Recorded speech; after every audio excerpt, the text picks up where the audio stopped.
that if my only motivation was wanting more Hispanic representation on the city council, I'm really in a win-win situation here, because as long as we just vote it down the old system, and as long as the system changes, there's going to be more Hispanics on the city council.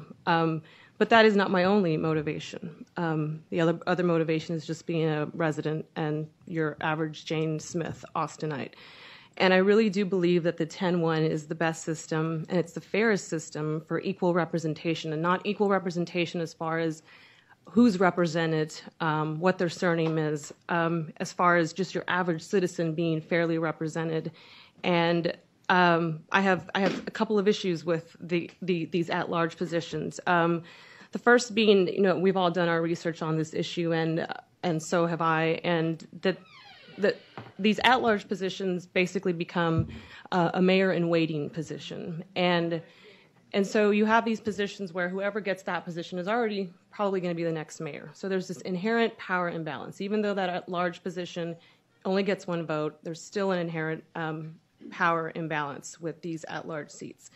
I also, the idea that these seats are helping a special group or a smaller group, I don't think that that's fair, just on the face of it.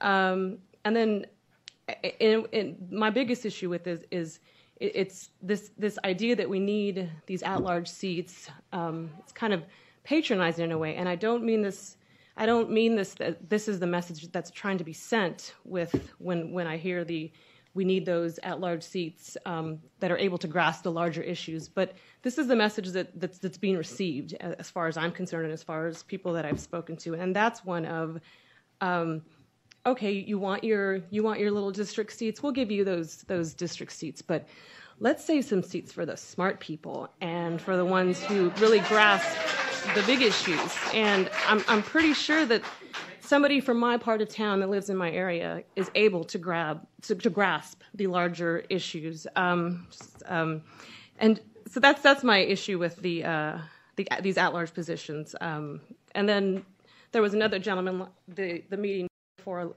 this one, they talked about, he's moved here, he wants to be part of his community, he wants a voice in his community, he contributes to his community. And listening to that, I thought his values are no different from mine, and his values are no different from Miss Lindsay Jones and anybody else on this board. And at the end of the day, my motivation is I honestly don't care what the color of the skin is of the person representing my district or their surname. I just want somebody up there that has a fair chance of making a difference, and they're not put into this basically gentleman's agreement version 2.0 2012 edition.